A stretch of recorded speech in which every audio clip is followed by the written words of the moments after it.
Hello, and welcome to the News Uncut podcast. I'm Jasmine Birtles, and today I'm joined by Mustafa Warsi, who works in the city but also runs a think tank which is particularly aimed at multiculturalism. Hello, Mustafa. Hi, Jasmine. It's great to be here today. Thank you. So, could you give a rather better explanation than I have of your think tank? What's it called, and what are the aims of the think tank?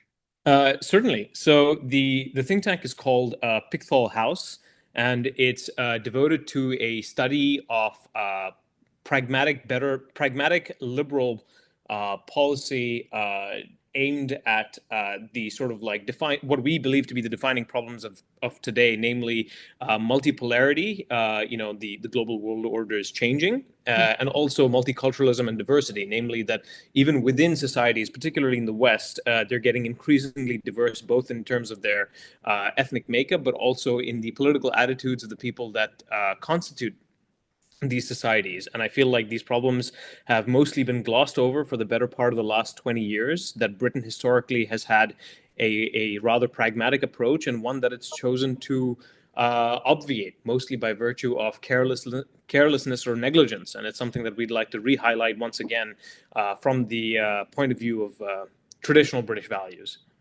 So you feel that Britain has actually glossed over a lot of problems that have just festered, do you? We do, yeah. The sort of general attitude and the stance of the think tank is that, historically speaking, Britain adopted a rather pragmatic and, dare I say it, sovereign approach both to crafting foreign policy and also domestic policy, largely keeping its own interests at heart, but also keeping its eye on its principles, the sort of bedrock on which its society was composed of, and that over the course of the last 20 years, as is wont to happen and has in fact happened, many times throughout history, societies largely get soft. They become negligent. People forget why various institutions were created and how much was sacrificed, how many people died to build those institutions, and start to take them for granted. And then through the sort of gradual unfolding of history and time, people tend to again, yeah, they tend to lose sight of the principles and the priorities, and that results in sort of the sort of institutional decay that we're seeing around us here today in Britain. I'm just going to stop you for a moment because Mhm. you're looking in the wrong direction. You're not looking at me. I There, think you're probably is it so. better? Yes, I think that's better. If you look to that would be lovely. So, are you saying then that Keir Starmer is not right when he says that Islamophobia is the big problem in this country today? No, I think Islamophobia.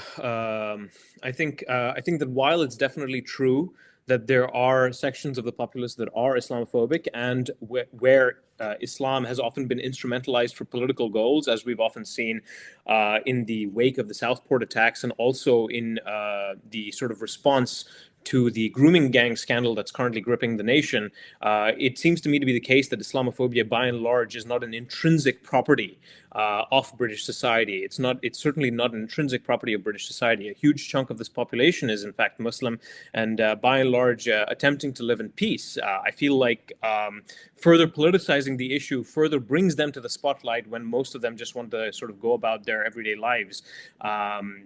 And are by and large very grateful for a society that has historically protected liberal norms, free speech, and freedom of religious practice. And I think that most of these issues, the entire conversation sort of misses the point. It's entirely downstream of a more fundamental, almost philosophical issue, one of like a loss of narrative about what Britain really is, and also a forgetfulness that it was, in fact, freedom of speech and freedom of association and freedom of religious practice, a focus on the individual, and a protection of dignity that resulted in Britain's success over the course of the last 200 or 300 years. Most of this conversation about Islamophobia, it feels to me, increasingly is a dog whistle, a political cudgel that's being used maliciously by both sides of the aisle, much to the detriment both of their constituents the detriment of the minority Muslim population in this country, and also ultimately resulting in a confusion about what the true causes of the problem are. So I mean, it results in everybody talking increasingly about things that are about things that are irrelevant rather than addressing the root issues that are plaguing our society today. There's lots that you've said there that I'd like to pick up on, but I'm just going to start with free speech, because you've mentioned free speech a couple of times there. So we have seen, I'm sure you've seen it in the last few years, a clamping down on free speech here and in other Western countries. I, I'm wondering, from what you're saying, if this is actually part of what we're seeing now, with what Keir Starmer says about Islamophobia, because there again, it's essentially what he's saying, as you've hinted at there, is that anybody who says anything against a Muslim, whether it's a Pakistani rape gang or an ordinary person, is immediately Islamophobic and therefore has to be shut down. Do you feel there's a connection there? So we feel like it's important to be able to talk about issues. If you aren't able to talk about issues in a fair and honest way, with good faith, importantly, that it's very critical. Something that underpins the success of free speech in a society is the notion of good faith, engaging in discussions with a desire to genuinely solve problems, as opposed to engage in political mudslinging. If you are unable to do that, then you are unable to identify problems and much less solve them. And so in the case, so for example, like, I mean, the sort of case of the grooming gangs is particularly salient, partly because it's, well, one, so topical, two, so egregious and heinous, and three, because it's a great example of the kind of disaster that can result from being unable to think objectively about a problem.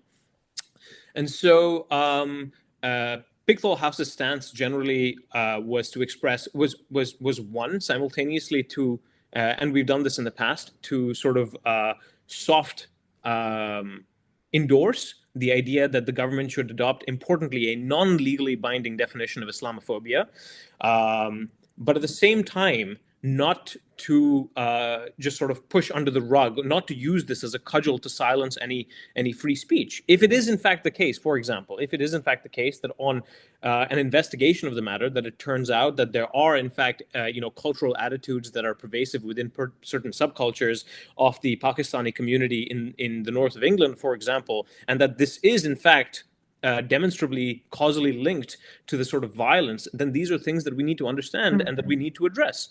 Yeah. It is in fact the absence of the ability to talk about problems openly and clearly that leads to a confusion. It leads to loss of information. And we've seen this happen, for example, with the sort of cover-ups or the evidence of cover-ups that the Telegraph, for example, has been reporting on at the local level. And so Pickthall House's stance largely is to endorse, to very, very fervently endorse a national inquiry at the Home Office level. It's important not to allow this at the council level, by the way. I mean, noticeably, because the cover-up, the evidence seems to suggest that the problem may be quite deep, even involving local council and local police. And so it's important that there's a national inquiry, and that frankly speaking, despite a lot of Muslim organizations coming out and saying that this is just used as a cudgel to beat Muslims over the head with, it's frankly speaking in the Muslims' interest, because if it turns out to be the case that if people feel comfortable that perpetrators have been apprehended and that they have been dealt with, that that salient policies have been put in place, and that the issue is no longer persisting, then people don't necessarily have to recourse to coarse generalizations about groups of people, because they feel like the people who are guilty have been apprehended. Yeah. And because people don't feel that, because people feel like information has been destroyed, because people, the police at the local level or the council is unwilling to address the fact that they don't want to go after the perpetrators because it appears like they're all of a single ethnic, or predominantly of a single ethnic makeup. That leaves people to, frankly, rationally try and infer that one, the state is unjust and engaging in what is, I guess, now known in the media as two-tier policing, and two, that they have no information about whether or not perpetrators are still out there. They just know that they are predominantly of some ethnic makeup, resulting in the demonization of an entire community, one that is vastly larger than the people engaging in these horrible and heinous things, and often resulting in their harm. I mean, a notable example was, for example, the Christchurch mosque attacker in New Zealand, who sort of like rampaged through a mosque, killed 51 people.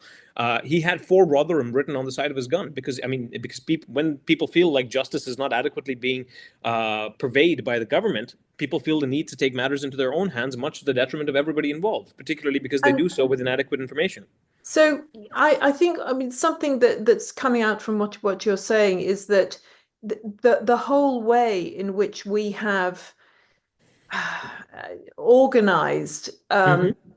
the multicultural society that we have, that we've organized immigration, needs to be improved, because it seems that we've just said, come along in, and then just let people do what they want to do, and let's not say anything about, the cultural or non just behaviors that are actually not the sort of behaviors we'd like to have in this country. It's just sort of covered over. So there needs to be a sort of root and branch change, does there? Yeah, absolutely. I think the government does, in fact, need to think very long and hard about the nature of its immigration policy, and also the nature of its sort of integration policy, and to ask itself honestly whether or not this has been a success in any meaningful sense of the word. And obviously, my opinion is that it's been a disaster, and that this is a disaster that has also hurt these minority communities. In what way do you feel it's been a disaster? What are the elements that have been particularly bad? So again, I highlight the importance of being able to freely discuss and, if necessary, freely criticize certain subcultures for attitudes that may result in antisocial behavior, as, for example, exemplified in the case of Rotherham. Um, um, it's also important, but so that's one thing. The second thing is to ensure that like the priorities are maintained, that people are clear that like the important thing in, again, for example, the Rotherham scandal is the victims, that the victims are not instrumentalized in order to play political games. So Robert Jenrick can come out like a crusader and start feeling like he's a hero for justice. It's important that like the victims feel like justice is being carried out, that nobody else is being harmed. And this is also another issue with, for example, the report that Labour keeps loving to cite in 2022, namely that it was just insufficiently objective. It was just insufficiently specific. It was like a very broad brush thing, and people just don't want to talk about issues in the level of detail that they need to in order to come to solutions. So on the one hand, it is the lack of I genuinely think that it is the lack of free speech. I think it is a sort of mercenary, almost a sort of relic of a mercenary policy, neoliberal policy that took place. It's almost a hangover from the 90s, and maybe the sort of you saw this very big sort of inflection point in the early Blair era, when these policies really started to come into full play here in the West. And we've had 25 years of them, and now we can start to think about whether or not they were in fact a success. Cultures are very delicate things, and it's important to make sure that, one, a culture is able to protect its own survival, and two, that it's able to maintain the principles upon which it was built. So, for example, it is despite the fact that like everybody loves to talk. I mean, so this is a good example wrapped up in one, namely that it is important for the state to discuss whether or not it is the case that there are large subsections of the Muslim population who hold illiberal attitudes that may result in antisocial behavior, or behavior that the state does not want to condone. Now, that is not the same thing as saying all Muslims are antisocial or that all Muslims need to be looked at with suspicion. Instead, it simply means that this is a hypothesis that the state needs to go investigate, that people need to go and investigate and consider and assess whether or not it's true. And if it is in fact true in the objective sense that it is in reality, then we need to go away and start thinking about steps to address this. But you can't do that if you can't see something to be true. And you don't know if it's something, and you don't know if something is true if you can't talk about it. No, absolutely. And do you feel that paradoxically, one of the problems for integration of various immigrant countries or cultures is the lack of self-confidence in the home state? So, for example, we used to, in Britain, we used to have a very, very confident sense of who we were and what Britain was. But we seem to have lost a lot of that. And I wonder if that is connected to the failure of multiculturalism. Yeah, massively so, because we don't know what the objectives are. We don't know what culture we'd like them to endorse or to live with or to be at peace with. It doesn't even matter. I mean, in a sense, it doesn't even matter what culture they actually have, so long as they're able to live tolerably and fairly and under the same grounds that everybody else is. But you can't even aim for this if you don't know what you are. What so speaking as an immigrant who's lived in this country for a long time and frankly fought quite hard to be here, I have a great deal of I grew up in many places. Speaking a little bit personally, I grew up in many places as a child, both in the Middle East and also in India, and then came to the UK for university. And I fought quite hard to be here, and so I've seen what societies can look like, if they do not have strong commitments to liberal norms, if they do not protect personal dignities, if they do not enshrine democracy, and if they don't have fair rule of law. So I can see what they look like, and accordingly, I had a great deal of respect for British institutions, many of which continue to persist, and many of which other countries have since learned from and tried to adopt. And you can imagine my great and severe disappointment when I rocked up here. And then over the course of the last 10 years, I find the very self-same people who grew up with these institutions, one, take them for granted, and two, often criticize them and work actively to tear them down, much to the detriment of both them and everybody they were aimed to protect. So, as a Muslim man yourself, what do you feel? What is your advice to Britain, to the British government, to make things right, to make make multiculturalism work, if you like, or at least make immigration work? I hesitate to say multiculturalism because that's sort of now not becoming a good word, but to make immigration work and to heal the divisions. So I think, again, as we've talked about multiple times over the course of this conversation, I think it's very important to, one, protect free speech and ensure that censoriousness does not get in the way of an objective evaluation of factual reality. I think this is very, very, very important. Secondly, I think it is critical, and perhaps even more fundamentally, for Britain to, everybody loves to go on the air and talk about what British values are. Everybody loves to refer to British values, what it means to be British, but nobody ever specifies what that is. And by and large, a study of British history, and in particular a study of British success, will tell you that of the many values, pragmatism is certainly one of them. Two, liberalism and fairness is another. And that is something to be proud of, that it is something that a lot of people sacrificed quite a lot to get to. A lot of societies don't have that. And there's a reason why people from many of those societies try to come here, because it's something valuable and not something to throw away. But once we recognize that, we need to reiterate it and maintain fidelity to it, namely both our pragmatism and our liberalism in the classical sense. Britain stands, and the third thing that is critical is to try and regain some degree of confidence in itself as a nation and as a culture. This is different, and it's important to be careful here. This is distinct from harking back to visions of the Yeah. Raj. It's Yeah. not quite the same thing as that.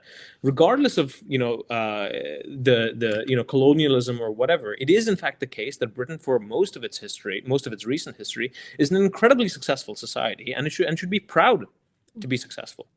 And that it also occupies a fairly unique role insofar as it straddles the line between the sort of continental European culture and way of doing things and the sort of American way of doing things. It's, the sort of original Enlightenment era liberalism was pioneered here and then sort of like really took root in America. And I think Britain, Americans don't lack this confidence in themselves. It doesn't matter if they're right or wrong. They just know what they are, and they're perfectly happy to sometimes have conversations about it. But there are no distinctions. There's no confusion about what Americans are. They're certainly not shy of it. It's also true, dare I say it, for Europeans. Europeans are also well aware of they are. I mean, there are lots of problems in Europe, but again, there's no confusion. They understand what they are, and they're trying to act in accordance with what they believe their principles are. Britain is in this uncomfortable place where, by virtue of straddling this boundary, often resorts to a sort of laziness where it either adopts a European or an American mentality without honestly asking itself, what are we? What are British values? What are the things that we care about? And ultimately, how can we exercise, our resources, our culture, in our best interest? So it's in many ways also it's about sovereignty, isn't it? Which again is something that we seem to have just thrown away. Yeah, precisely. I mean, this is sort of precisely what I'm getting at. And again, you can point to I don't want to pin every disaster on Blair, although it's but you can clearly see that despite unlike the U.S., there was massive public resistance to getting involved in the war in Iraq, for example, and the government, by virtue of I want to say a certain degree of laziness, started getting involved in that war. Also, much to everybody's unhappiness and much to the loss of loads, thousands and thousands of lives. Yeah, much to my Additionally, unhappiness. I was furious about it, but anyway, yeah. precisely, and it was bipartisan objection, right? Secondly, another example of laziness that has resulted in a loss of sovereignty is, I mean, you can point to, for example, EU-style regulation that is starting to permeate our economic environment and resulting in economic decay. But a more salient example when discussing things like immigration is the counterterrorism policy that Britain adopted, which is a sort of post 9/11 style, post 9/11 American style counterterrorism policy that was incredibly invasive and very, very aggressive on a demographic base that had a much larger Muslim population that was also much more deprived and much more likely to feel alienated, resulting, frankly, in a lot more extremism than would have happened otherwise. This was not the case in the US because Muslims, by and large, by virtue of their demographics, are one, richer, and two, richer and better integrated, and two, much fewer in number. And so you don't have these like pockets of communities that feel fundamentally like the state is hostile against them. And so this is a clear example of Britain being, lazy, losing sovereignty, adopting an American style foreign domestic policy on terrorism that made absolutely no sense here. Interesting. Sorry, carry on. Oh, and then the final example I was going to say was that Britain did in fact have they had an opportunity to reclaim sovereignty with Brexit. So they had an opportunity. They had an opportunity, and so I mean, a lot can be said about the motivations for why Brexit took place, and it's very easy to sort of paint a metropolitan coastal elite narrative of it being driven purely by ethnic tension. But I don't think that's true. A lot of people sort of viscerally, even if they can't articulate it, they viscerally feel that they are no longer in control of their destinies. Absolutely. And so this was a bid. This was a sort of I wouldn't even say a protest bid. I would say that this was a proactive bid to try and reaffirm that. And but simultaneously, this also expresses a failure of the elites because they didn't a failure of the elites and the government insofar as they did not point to a coherent vision that everybody could buy into for what sovereignty meant, which is why we've had these last, 8 years of confusion.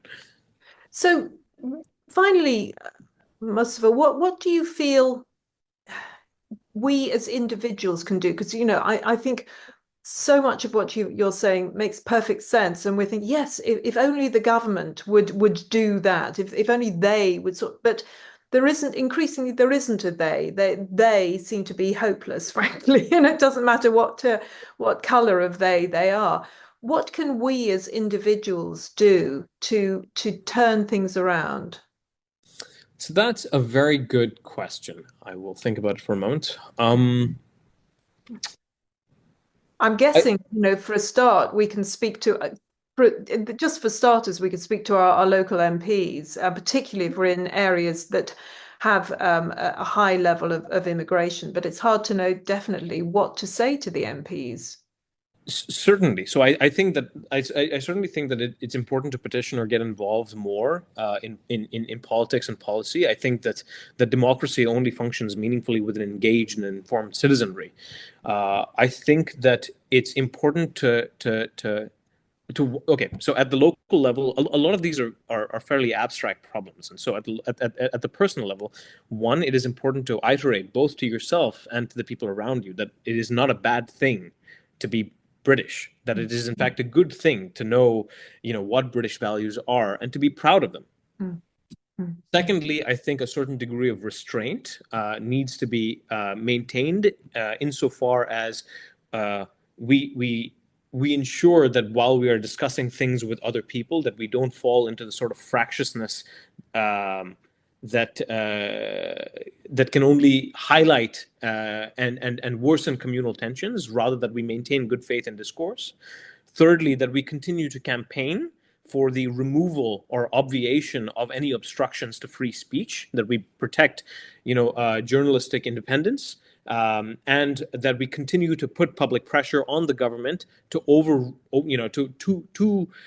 undertake its duty to perform an objective evaluation of the facts. For example, the pressure that's currently being applied to pursue a national inquiry for Rotherham is an example. mm. And then finally, I would say that it would be important, simply and this is more a pragmatic concern, given how decadent, I believe, given how decadent and institutionally corrupt the main two parties, Labour and the Conservatives, have been over the course of the last 20 or 30 years. I think that, one, it's wise for people to get involved and look for alternatives. And secondly, that they should try and do so, again, keeping those values at heart and reiterating them. And it's something that's actually fairly heartening to see as a Muslim. Well, surprising and heartening to see, for example, as a Muslim, is Nigel Farage both keeping his eye on the issue, talking about Rotherham, but at the same time not falling into the sort of fractious mudslinging that, for example, people like Tommy Robinson have gotten into. And so from my point of view, this is an incredibly good thing. It demonstrates both, the Farage's willingness to be taken seriously as a political contender, and it actually makes me warm up to him. Excellent. And I think that we need more of these alternatives. Yes, and I mean, I said finally before. I'm just going to do another finally. I mean, as I myself am a church-going Christian, Mm. lifelong, and I'm wondering, do you feel that again, our loss of religion is part of this, and actually re-establishing, refinding our religion can actually help to heal some of these divisions and problems?